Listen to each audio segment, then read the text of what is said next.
বললে বিশ্বাস করে না, নদীতে জাহাজ চলে আমাকে অনেকে বলেছে। তো ওই দেখো দেখিয়ে দিচ্ছি কত বড় জাহাজ।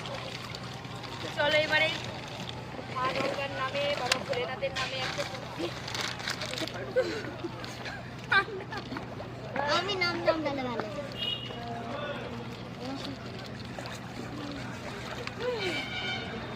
কি কমিটি বানিয়ে দিলে গেল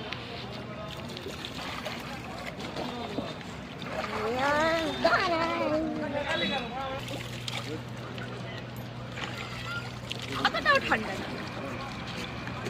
এইবার জল নিয়ে নি, দেখো কত কাজ দিয়ে